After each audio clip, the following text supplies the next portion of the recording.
States of America and to the republic for which it stands, one nation, under God, indivisible, with liberty and justice for all.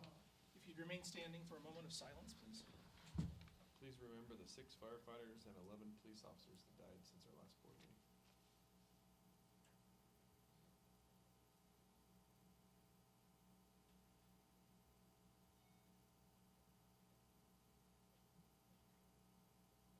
Thank you.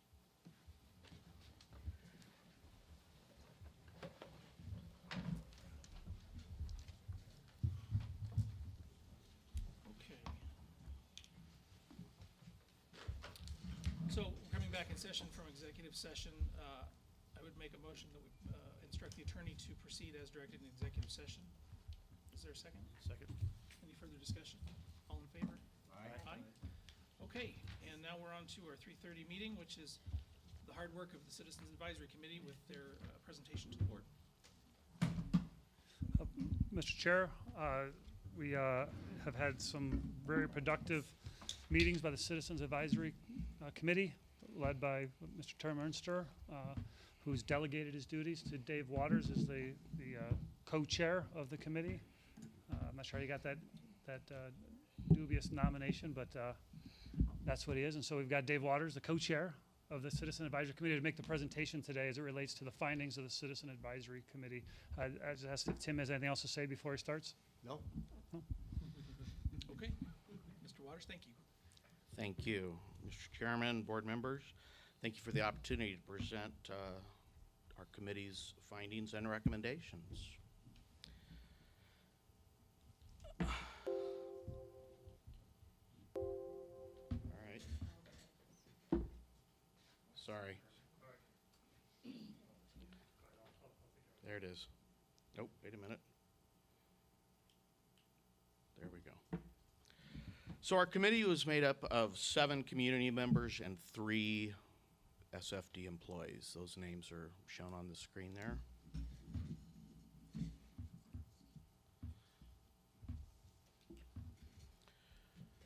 Over 2 months, the committee spent close to 30 hours in 10 meetings. Many of those meetings were spent educating the committee on the district, how property taxes are levied, how the district gets its funding from those property taxes. We also toured stations and were given information by public finance experts, architects, engineers, and Sedona Fire staff regarding the overall condition of 5 of the district stations. We provided significant detail on the proposed capital improvement plan and the needs of the district over the next 10 years. Included in that plan were station rebuild and remodels, apparatus, vehicles, and operational equipment, and telecommunications equipment. Numerous hours were spent outside of meetings reviewing information and preparing for the next meeting. To give you a little history, most of the district's stations are not designed for 24/7 crews. I believe only Station 6 is. Some have already reached the end of their useful life, specifically Stations 4 and 5. Stations 1 and 3 need significant repairs and renovations to extend the life of them for another 25 to 30 years. It's interesting to note that the committee did not break any new ground with this process. Many of the capital projects our committee reviewed were also identified by the 2007 Citizens Committee. In 2007, that committee contemplated $19.7 million in capital expenditures. The only project completed from that list, I believe, was Station 6. The Communication Center, which was also on that list, is not applicable as the district is now partnered with Cottonwoods Communication Center. So we decided to pull a few quotes from minutes of those 2007 meetings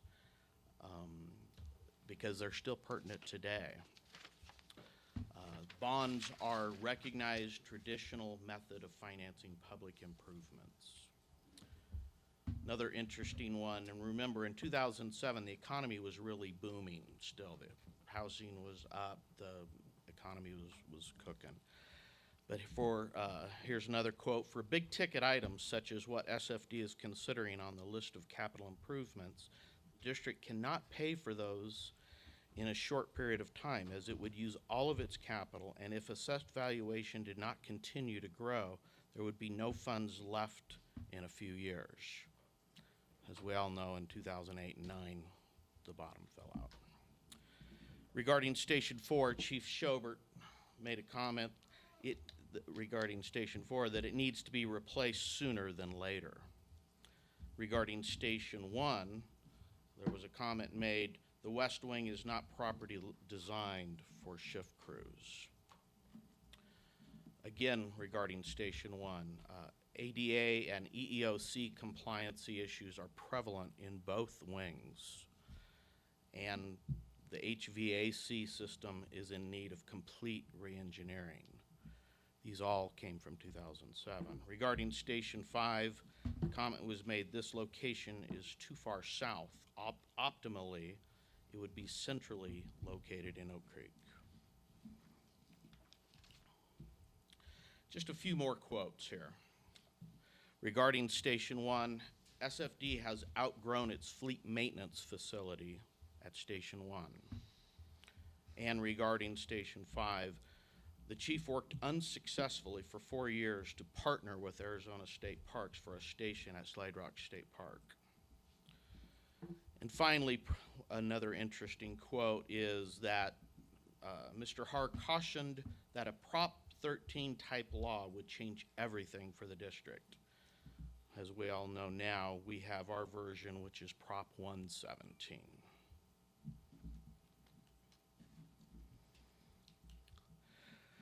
So let's give you an overview of the projects were considered. As you can see, the estimated amounts for each project. These are the high range of those amounts for 10 years.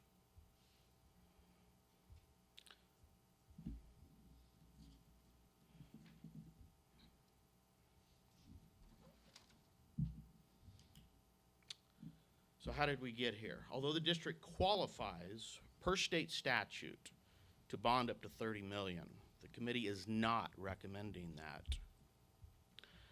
The initial estimate that many of you may have heard of a $15 million bond was just that, an early estimate. After going through the process, the committee realized the need to bond more. The median home in Sedona is valued at $345,162.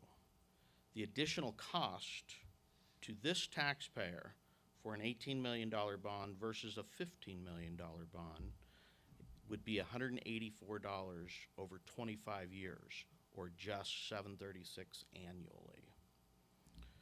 I want to emphasize that the needs of the district is what is dictating the bond amount recommended. So what are the funding options that we looked at? We looked at the pay-go option. The committee considered the option of funding all of these projects within the mill cap rate of $325. This would mean the cost burden would be shouldered by current taxpayers while absolving future taxpayers who will benefit from these assets. The increased taxes, regardless of which pay-go model the board chooses, creates significant financial challenges for the taxpayer. In some of the scenarios, the first year, the tax rate, the mill rate, goes up anywhere from 10.74% to 19.59%, and then annual increases ranging from 4% to 9.66%. It would definitely impact people's wallets right away. And that would be sustained over 7 to 8 years. Funding of all projects via the pay-go is highly susceptible to changes in the AV, which could negatively impact the district's financial picture in the future. PayGo option does not require a vote by the public, but has less certainty of completion given all the many variables over the next 10 years. So how does PayGo impact the taxpayer? Again, attempting to fund the capital improvement plan via PayGo would likely force the mill rate up to a maximum of $3.25 for 3 to 6 years at least, and cause delays in funding and implementing the capital improvement plan. The committee is also very concerned that this form of funding would cause dramatic and sustained increases, forcing current property owners to pay for assets that future property owners will enjoy at no cost. The three models illustrated in Addendum 10 that's in your notebooks assume the projects are completed as projected with the costs estimated. It is possible that the future circumstances could dictate the cost savings options that the district may consider later. Another option considered was lease purchase as a hybrid version of PayGo. This option spreads the debt over 20 years, whereas a bond spreads it over 25. It is funded within the mill rate, so a downturn in the economy will compromise the district's ability to fund critical emergency services. Interest rates are typically higher with bonds as well.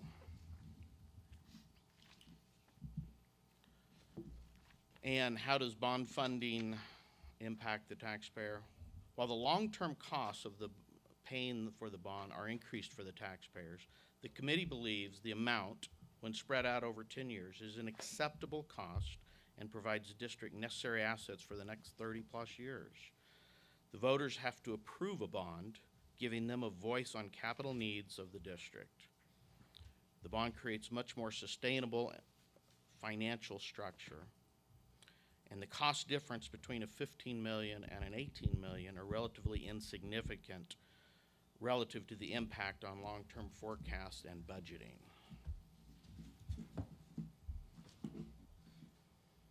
So why is the committee recommending a bond? The committee preferred the concept of spreading the costs over a longer period of time. It provides a more fair distribution of repayment for people who would be benefiting from the capital improvements. It protects the community from a reduction in services if the AV drops. The debt payback schedule is a fixed payment, or relatively fixed, so costs remain constant and create predictability in future tax levies. The difference in the costs illustrates the value of bonding the district's capital needs. So this chart, you can see the cost of the bond is less than the PayGo in the early years, actually about the first 4 to 5 years. After that, after 10 years, the bond is more expensive than the backloaded PayGo version by $26.37, and it's cost more than the front-loaded version of PayGo by $55.82.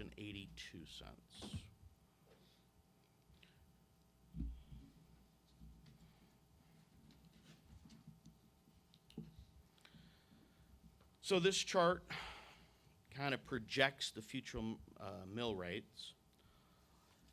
And there's a couple things I want to point out. Although it appears on the graph that the bond line continues on, the bond line is that lowest one, but it looks like on this chart that it continues on that same trajectory clear out into the future.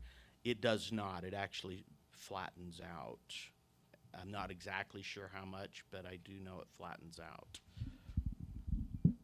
So, Mr. Chair, on that note, essentially what this is showing is with the bond, the overall tax rate will exceed 325 because of the bond tax in addition to that. But ultimately, we would be capped out on our operating at the 325. The bond cost would not increase in those later years because it's simply a fixed repayment of the bond debt. So when you do project out beyond 27, you do see that line essentially level off. And just to make sure we said that correctly, that the bottom line is the bond rate and the mill rate combined. Correct. not So, just the mill rate. so for example, FY '26, that is a mill rate of 307 and a bond rate of .167 combined. At FY '27, that is a mill rate of 314 and a bond rate of .162 combined.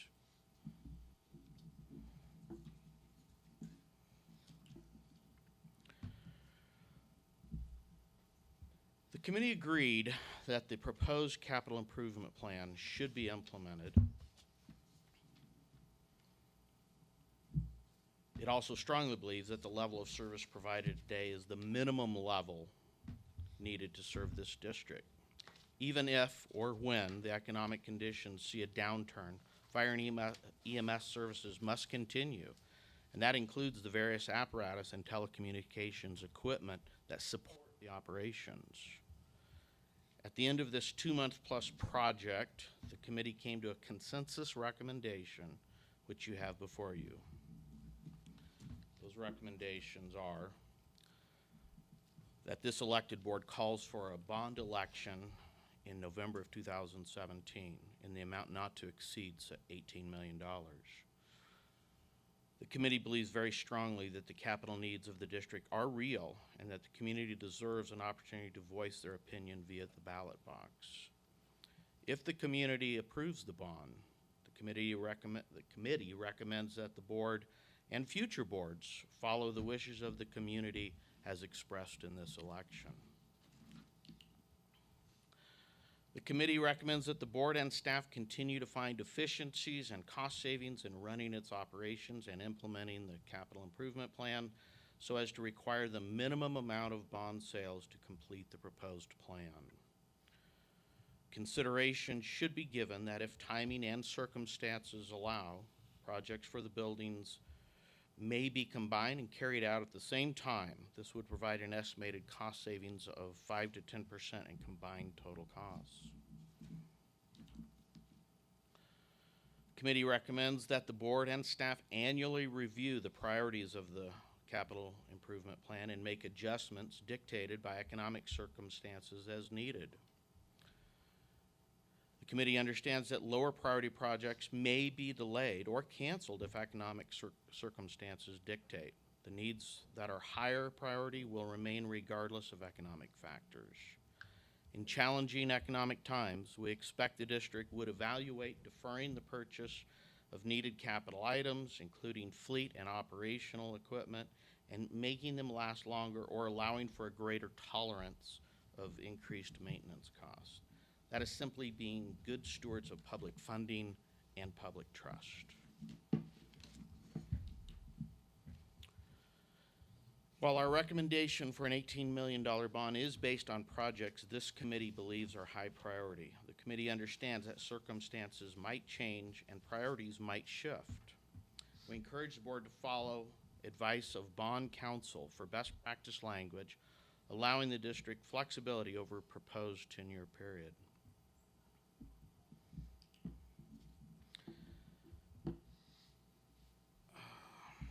The committee recommends that the district continue to actively pursue alternative funding such as grants, and that as the district goes forward with major construction projects like maybe Station 4, we encourage the board to take a strong look at implementing a construction manager at risk or CMAR process, which we believe would provide the best overall value for the taxpayers. The committee recommends that this board and future boards approve and appropriate annual funding in capital reserves following best practice procedures so that 10 years from now, capital funding will be available to replace future needs without going to another bond. An exception to this recommendation might be fire station replacements when those are needed in the future. And finally, the committee recommends the current governing board establish and future governing board maintain a best practice financial policy to authorize necessary funds to create sustainable capital improvement fund.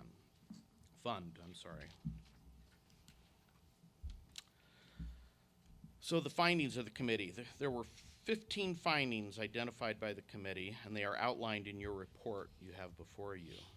Those findings provide more specific detail and reasons as to why the recommendations for each project were made. Many of the findings are supported by addendum details which are attached to this report. The committee encourages members of the community to go to the Sedona Fire YouTube channel to watch our meetings, and we encourage the community, members of the community, to contact our committee members, the governing board, and the fire chief or his staff to gather more information and ask questions. So the committee's recommendations to the community is to please review the full Citizens Advisory Recommendation Report. I'm told it will be on the website in a few days. Yeah, yes. A few short days. Like maybe by the weekend or by Monday at the latest. We recommend that the community ask question of staff, the governing board, and of course the committee. And we want the community to make an informed decision. Regardless of the election results, fire and EMS services must continue and operational needs will remain. The district will, if the bond does not pass, the district will have to find another way to provide these needs. And they could be painful.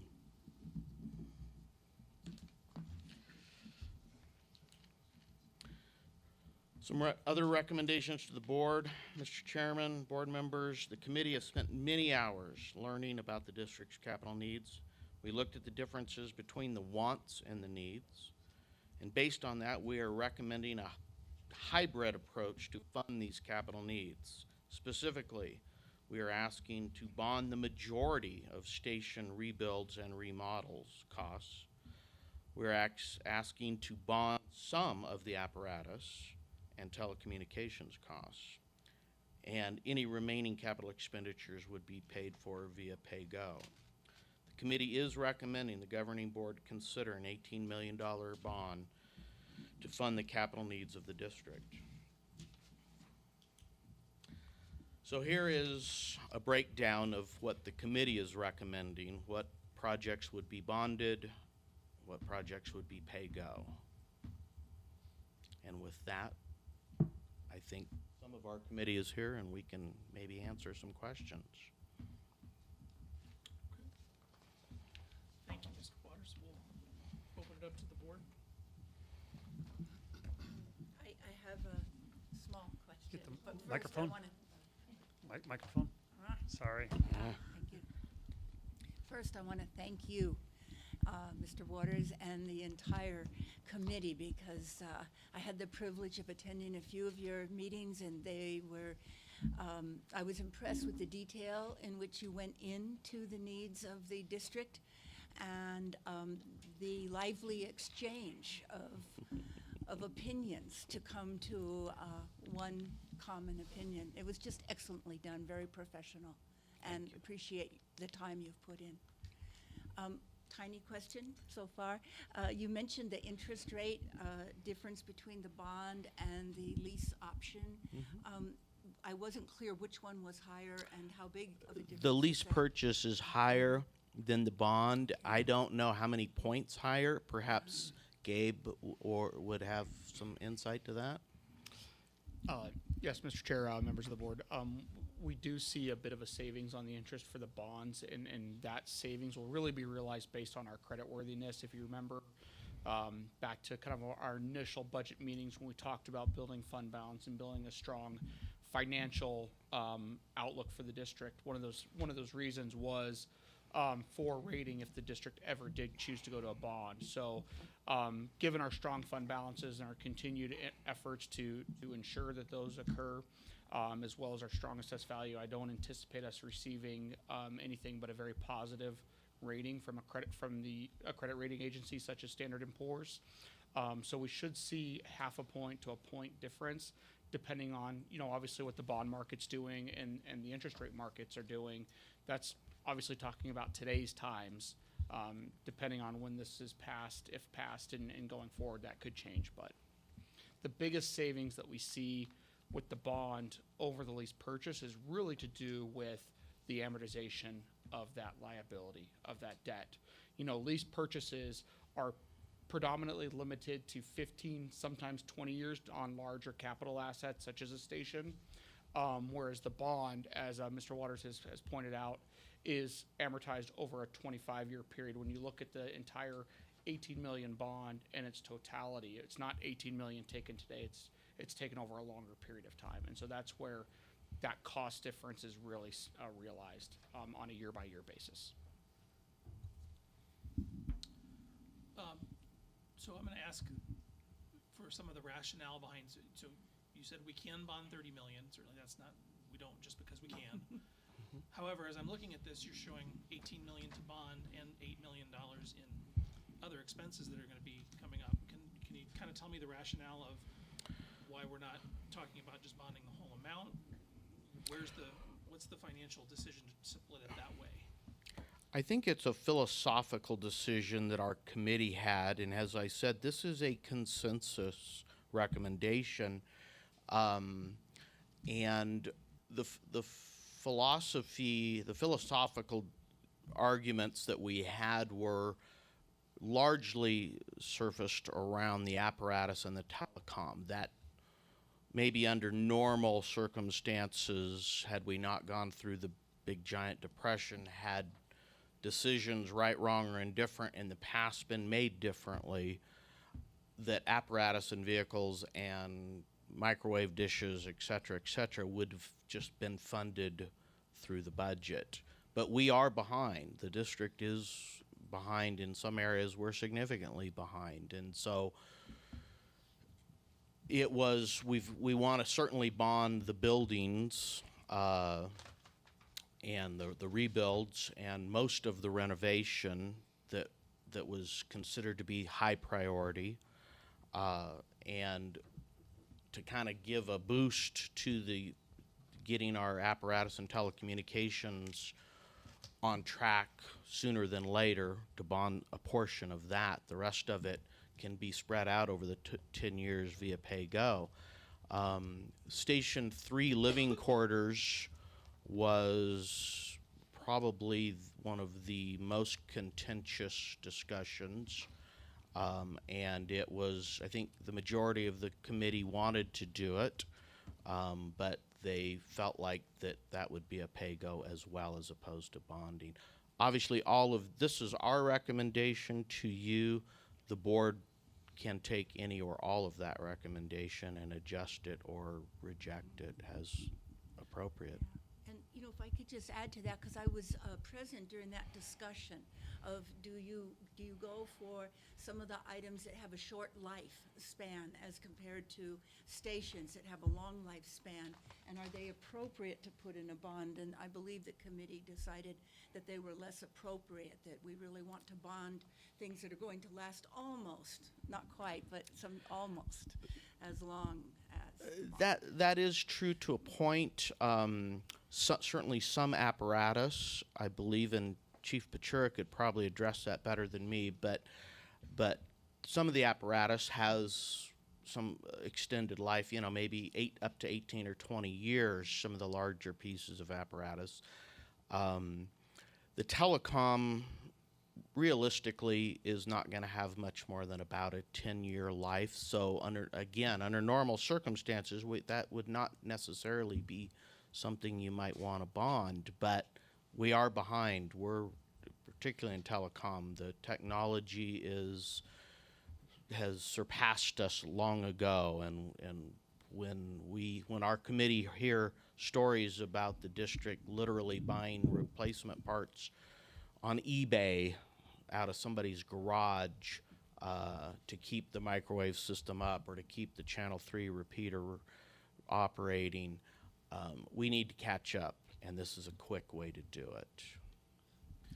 Gabe, we had originally talked that there were some things that weren't bondable, and I think short life issues were one of the things we talked about. And the idea of a bond is intergenerational, spreading the cost over multiple generations, and so something that has a 5 or a 10-year life is is there an issue with what we can and can't bond? So, and some of the things we're talking about that we can and can't bond is you can't bond something like, you know, an unfunded liability with PSPR, so it has to be a tangible asset.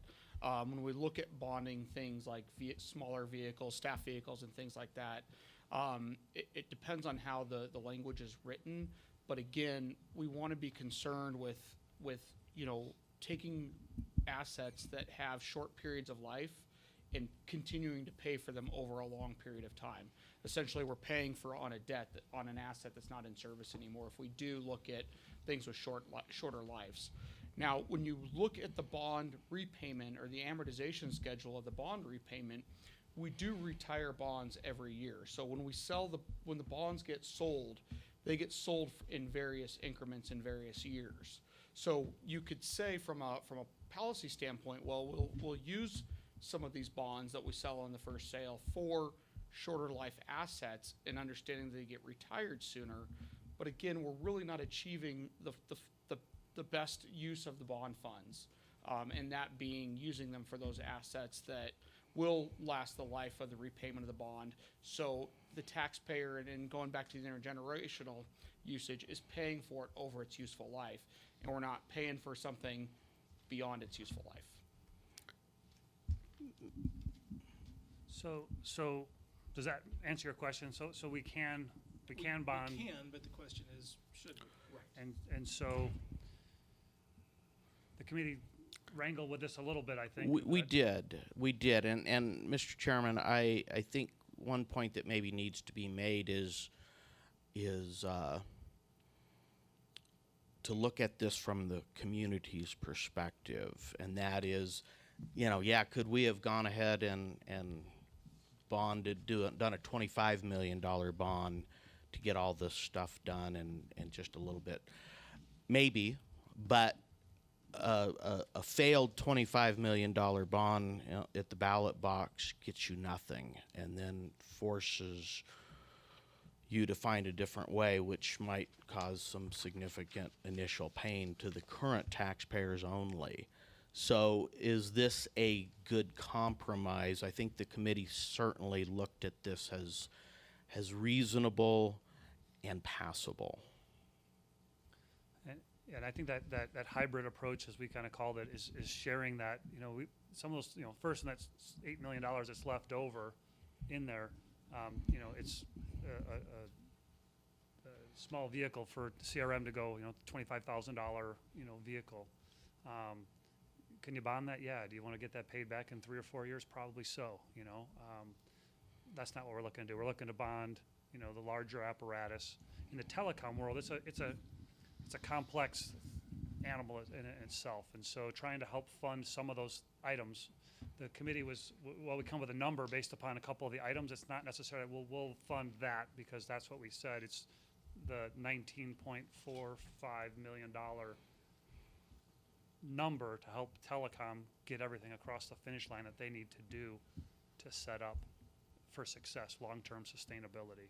And so we just need to make sure in the bond repayment schedule, as Gabe said, that those type of things get paid back earlier in the schedule than the, you know, new engine or the building or the whatever sitting in those other years of payments. And the bond company takes care of all that.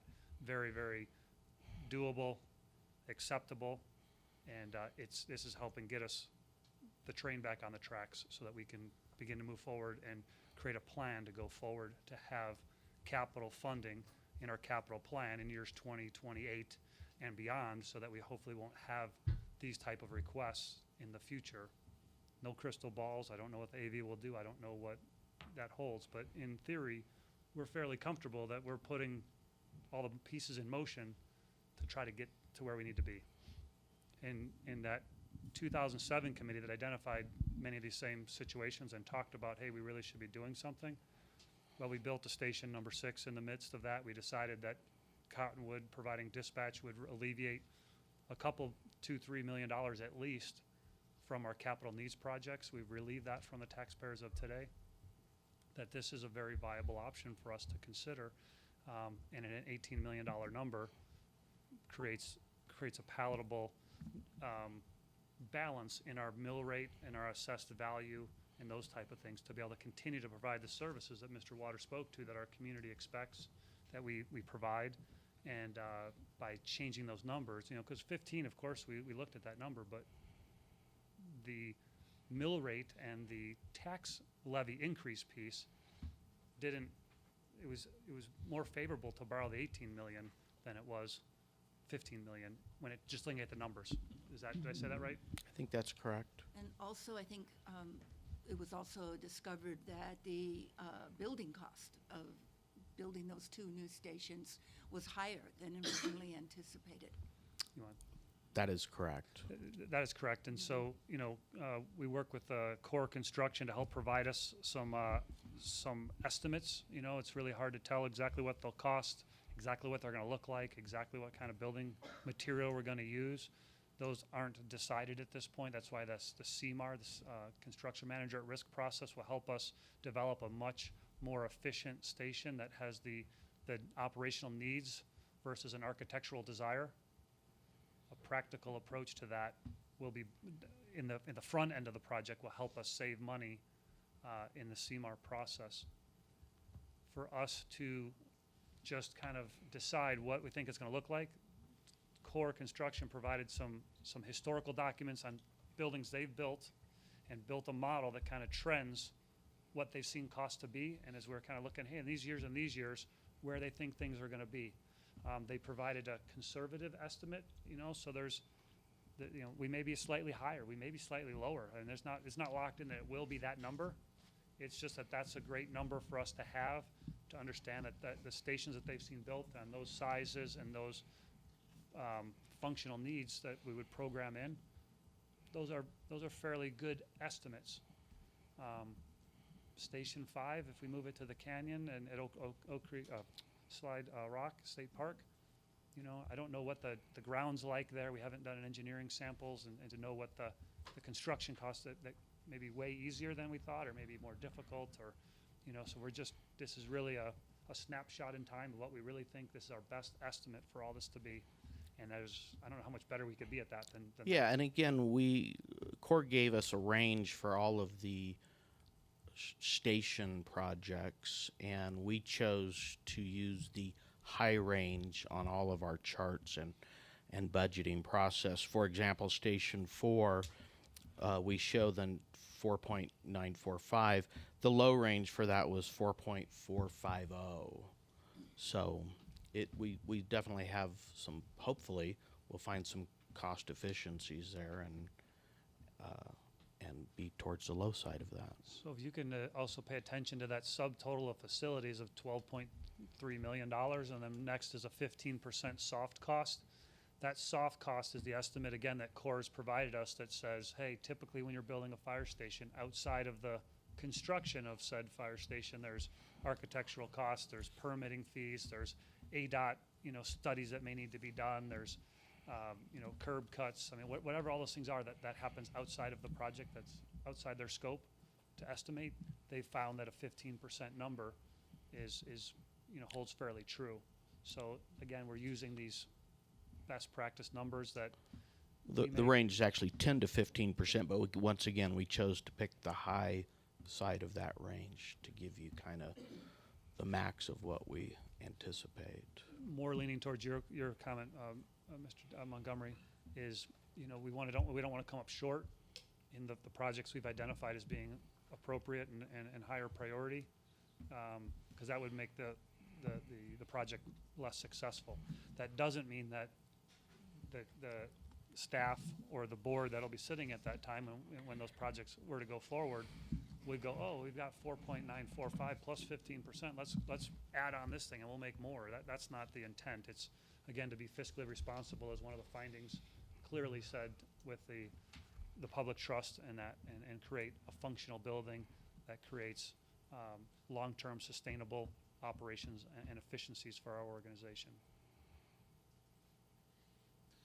The apparatus costs of almost $6 million in the pay-as-you-go, how far out in our capital plan did that go? Is that a 10 I believe year? it's 10 years. Okay, so 10 that's years. all vehicles That's- required in a 10-year period. Correct. Apparatus, So that's obviously vehicles, chief's cars, fire marshal cars. It's Ambulances, SCBA, that there's an SCBA, redo of SCBA for $775,000 in there. There's, so there's equipment also. It's not just all fleet and apparatus. There's a large equipment in there that's not telecommunications related that creates that number. But obviously, that's a spread cost over 10 years. Correct. Committee, in your book, you have addendum number 10. Addendum number 10 shows you the actual capital improvement plan, if you had any interest in, I think it's a different one, sir. 13, I'm sorry. There you go. 13 shows you the actual capital improvement plan that as it sits, so you can just kind of see where some of those things are earmarked and looked at, from a debt service to bond-funded items on the first page, working your way into the unfunded or non-bond funded proposed apparatus and equipment on the next 2 pages, and then on to the telecoms in there too, I guess it's intermixed in there, to the summary pages as it relates to the capital plan. And in part of this capital plan, on the last page, shows that we would show a proposed amount of 1.6 million in the capital improvement plan, or a depreciation account, at the end of this process. So again, doing our due diligence, currently our capital improvement plan sits at about $350,000 in a round number. So we'd be proposing that we'd be looking at a $1.6 million there, and then we'd continue that process and the best practice of moving that forward. So when we have other needs come up, we've got that funding ability in a constant, static way to be able to provide a long-term sustainable approach to capital needs, putting the train back on the tracks. Back to addendum 10 for just a second, because you mentioned that. I looked at this earlier. So if you look at the budget with the $18 million bond, Which page are in, just to be clear? addendum 10, the 10-year budget with an $18 Gabe's. million bond. Gabe's thing. Yeah, I just want to see what pages I'll ask, I'm sorry. The bottom. 6 of 9. 6 of 9, okay, thank you, sir. So my question is, this is assuming that there's $18 million bond. Now we've got $7.9 million up there for the pay-as-you-go. Is that already incorporated into these budget numbers? Correct. Okay, so It you've is. already spread out the apparatus costs for those years. You've already put those in.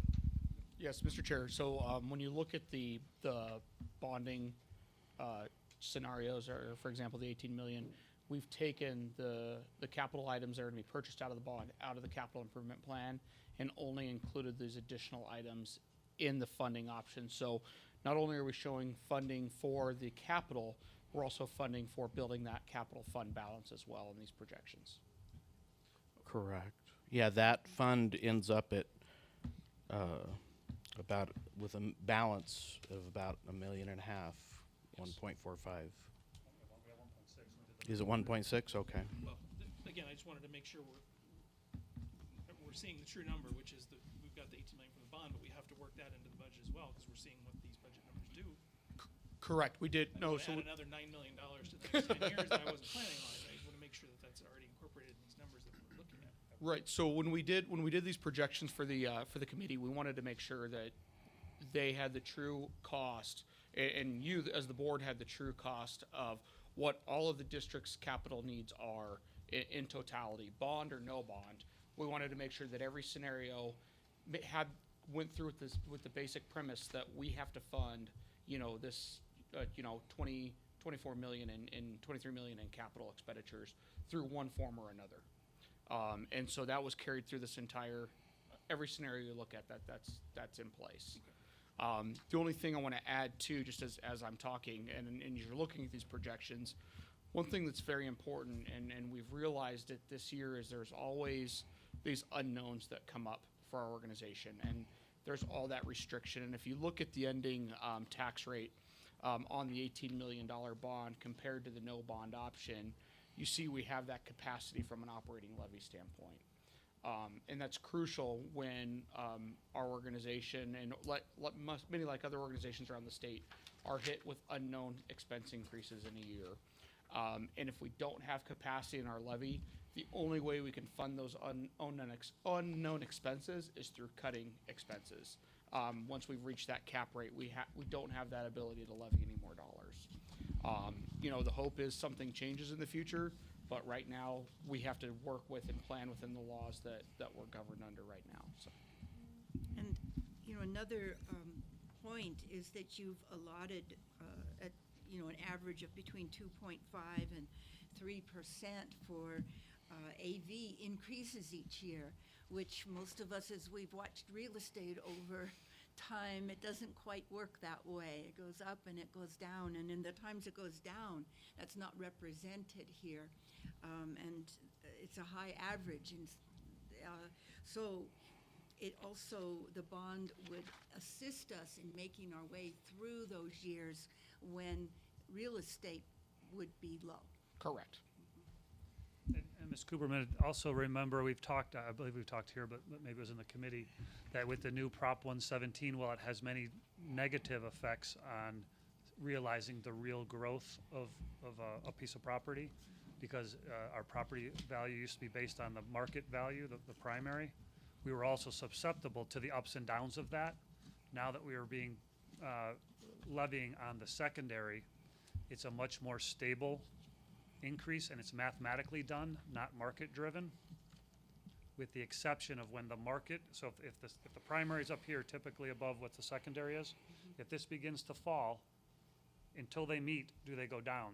So the market could be seeing a decrease in the actual market, what your house is worth, but your secondary could still be going up. So the hopes are that this fairly practical approach to assess the value. I mean, we could put zeros in there, we could put -5s in there if you want, and we'd be happy when we get +3s or something. I'm not complaining. No, I know, I'm just saying, it's But incredibly I am difficult. wanting to point out that the bond will protect us from being able to still go forth with the needs of the district during hard times. Correct, and that's where Mr. Waters spoke to the lease purchase still creates that need to pay for it from the mill rate. And the pay-as-you-go option, you know, if we just go, "Oh, we'll increase the taxes." If you look at your addendum 10 here, and if you look at page 3, page 3 just clearly shows that if we did early funding of the bond, meaning we just increased the levy much earlier, or the mill rate rather, which increases the levy, same relationship, you would see that 19.59% increase in the budget. That's incredibly large, and then the taxpayers today and next year would be funding a large portion of our capital projects. I would not be happy with that. So it gets spread out amongst all the people regardless whether we do it in the pay-go option. If we would have been taxing you 10 years ago and had a different model, regardless of whatever happened 10 years ago to today, we would have taxed you. We would have been building a fire station with your money from 5 years ago or 10 years ago. It's still the money you paid. Or you didn't live here 5 years ago and you're going to get this benefit, and the people that own the house before you paid it. The bond says 25 years, we're all going to pay it. And so as people come and go in and out of that, when you're on the train, you're paying your share. And when you get off the train, the next guy pays their share. That's the beauty of the bond piece. And I think that Mr. Waters said it as well, is that the needs are the needs. If a bond is decided to not go forward, or it does go to a vote and doesn't pass, that doesn't absolve the capital needs that the district has. So we're still going to have to address these needs we've identified, the same, very similar needs we identified 10 years ago and have done not a fantastic job dealing with over the last decade. We certainly can't take another decade and hope that that's how it's going to turn out okay. That's not good business. It's not good government, and it's not good being a good steward of the emergency services we're providing to our community. So. Go ahead. Just a real quick question is kind of a follow-up to what you were talking about, Chief. And I'm not sure who should answer this, but if you look at page 2 of 9, and you look at what happens to the mill rate versus what happens to the mill rate on page 6 of 9, maybe you or Gabe could explain that. I certainly can, but I like the finance guy to talk.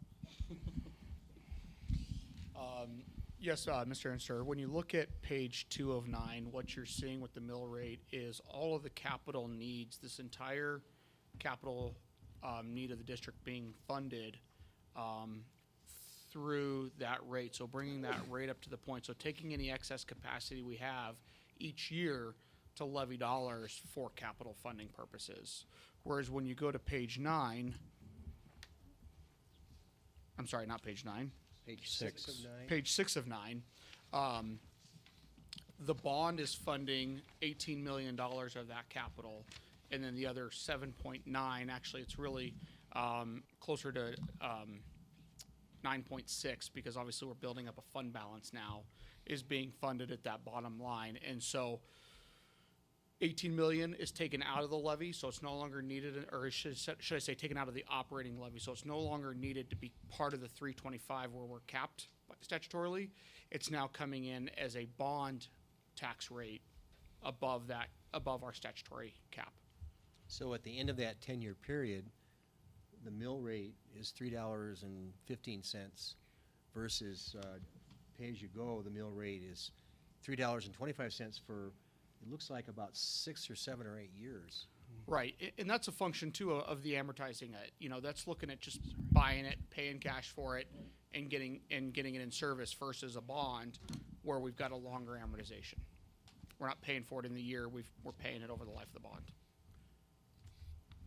And I think, Mr. Ernster, if you look at that same page 6 of 9, when you take that bond rate that we've got put there and you add it to the actual mill rate, years all the way through fiscal 26, we are still under the statutory allowed 325. Not until fiscal year 27 do we actually go above that line with the combined rate of the two. So, you know, it's just where it is. And the mill rate, you know, has its place, and the community looks at the mill rate or however it's used, but it's really, again, that mathematical multiplier that's based upon what our assessed value is doing. You know, I can tell you that if we had 5% growth in all of those years, our mill rate would be, and the bond rate would be probably under, I don't know, would be under $3 probably. Maybe even like 275. I don't know. We'd have to put it on Gabe's spreadsheet and make it happen. But if we got 5% all those years, this would look totally different. If we have 0 all those years, it's going to look totally different. And that in turn goes to I wouldn't say the fault, but the misconception about the tax rate. Whether it's 325 or 275, you're levying the same dollars. If you've got based on assessed value. So really, there's multiple components to that formula. And although, unfortunately, by statute, we have to be cognizant of that mill rate, depending on if our AV goes up 5% year over year, and we're now at a mill rate of 275, we're still levying the same dollars in our projection. It's just based on a higher assessed value. So. I've got a couple questions for Mr. Waters.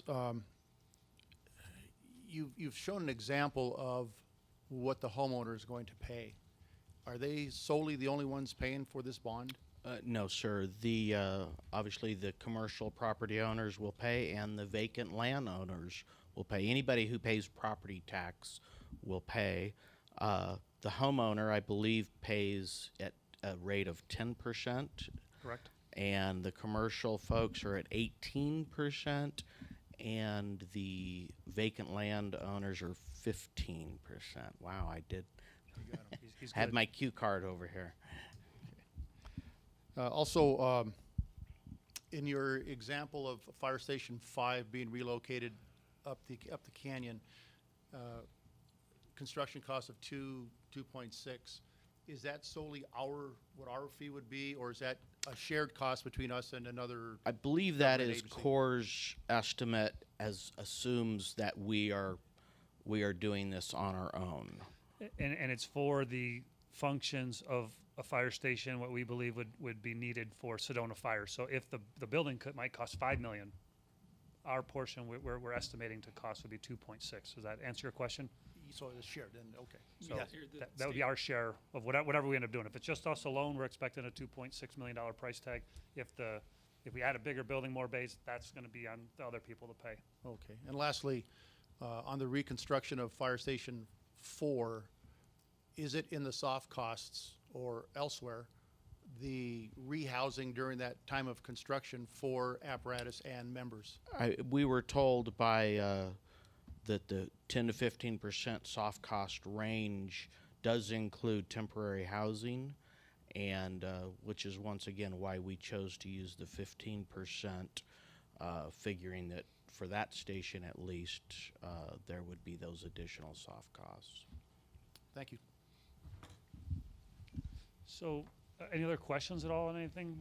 I can give some direction on how we're thinking about going forward on this, if you have no further questions. Anyone? Okay. So board, we bring this before you today with an intent to, one, I'm glad to see we have some people from the public here today, that's great. To simply give the recommendations of the committee.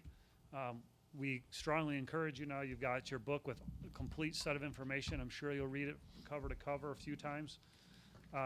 Any questions you may have, you'll certainly be able to ask, staff, or you'll be able to, Mr. Waters has said he's made himself available. We talk at 6 o'clock in the morning, 11 o'clock at night. He's available at all times to process all this information. And we'd like to be back to you at the June meeting to have your discussion. This will give time for the community to reach out to you as elected officials. If they have this so inclined, they can certainly reach out to staff and ask questions if there's things that they're not sure about or things were not clear. But we would be looking for a recommendation by the board at the June 21st board meeting. We have until July 10th to call the election. So, whether we do it at the June meeting or we have a special meeting, July 4th or 5th, well, not the 4th, let's not do it on the 4th, but maybe if we do a special meeting on July 5th is probably about the latest we want to go. So if there's a direction there, you can direct us today to say, let's aim for the 21st and we'll see how it goes, but do have a little leeway there. We have some technical things we need to worry about to take care of as it relates to, bond attorneys and getting, all the information. There's some procedural things we need to do in the meantime to get ready and to go to call the election. So we'll need to kind of be moving forward on those things as well. So, I'd anticipate that gives the board a month to look through all the recommendations. I would anticipate that at the 21st meeting, we'd take our vote, make our recommendation. I don't think we'd need a special, I think it's. yeah, that will it be- just, probably the only thing left would be is if working with bond counsel and the rest of folks, if we need to do a special meeting because we need to get a few other things for lined up that I excavations. just don't, we're working through that. I'm getting some emails with stuff that we have to do and decide on and put in play, but we'll work on those. Well, I think I anticipate that the board will make a decision at the next board meeting. Does that sound right to everybody? Okay. And I don't know, board, if you had any interest in the call to the public or anything like that. I don't know if that was on our list or you just do it in a regular board meeting. I don't know if anyone wants to fill out a card, so I Yeah, just, it'll be on we have a forum at the regular meeting, so Okay. anybody can certainly speak. I don't know if they had any questions or anything, so I just want to make sure. And Mr. Soto, as you asked about who pays what, on page 7 of 9 in that addendum 10, talks about the price breakout for each of the different commercial, residential, for the median cost of those parcels. Obviously, a commercial's more than a residential, and a vacant land is typically less than. So those are how that affects those folks in there on that page. So I think you should find this thing to be fairly good. I appreciate staff, Jody mostly who put this together, and a few other people that hopped in at the last minute to make this all happen, hot off the press. So I thank staff for putting this together. I certainly thank the committee for doing a great job. And I don't know if, Dave, you have anything in closing you'd like to add? Just in closing, I would like to convey to the board that you really do have a good staff here.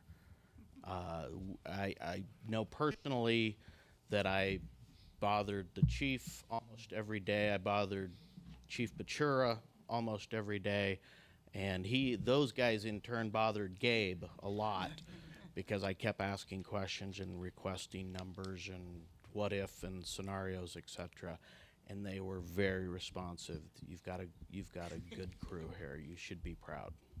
Well, we thank them, and we thank you for the hundreds of man-hours that went into this, for the same remuneration that the board receives, which is Yeah, we had some repeat. volunteer time. So thank you for your civic responsibility to the city and helping us out. And thanks to everyone on the board. Board, we have a little housekeeping to do. We need to formally accept the recommendations of the committee, and then we do need to dissolve the committee, as I understand. Correct. If you so feel that that's appropriate, the committee is acceptable to dissolve if you so feel their work has been done. If you'd like to send them back, they said they'd love a few more meetings. So if you'd like to disappoint them. Barn running to the, or horse running to the barn here. Well, first, I'll make the motion that we accept the recommendations submitted from the Citizens Committee. I'll second that. Okay, any discussion? All in favor? Aye. Okay, and I don't see any reason, certainly I appreciate everyone's service, and I know that they would be willing to speak to the board members if they would call individually with any questions, or we can coordinate that through Dave, since you're available all hours of the day, is what I understand. You just disbanded me, I'm Oh, telling you. I see. Your The pager vote just has not went been off. taken yet. But I guess I'll make the motion as well that we dissolve the Citizens Committee. Second? Any discussion? All in favor? Aye. Thank you again for all your service and hard work. Board, if we could take a quick recess, I believe there might be a sandwich. Ooh, sandwich. Sandwich should be coming up. You want to take a quick, Yeah, let's take a quick 5-minute recess to recess. take care of that? And we just got a couple certificates of thanks for our folks. So. Okay, we'll be back in 5 minutes. recess. If there's anybody from the public that would like to address the board during the regular meeting, I'd encourage you to fill out one of these so we call them what's the topic. You've been appreciated. Yes. You are appreciated.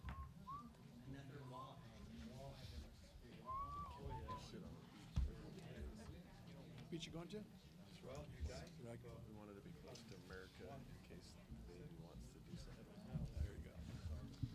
Rocky Point. There's not much beach there, sandy beach, a lot of rock.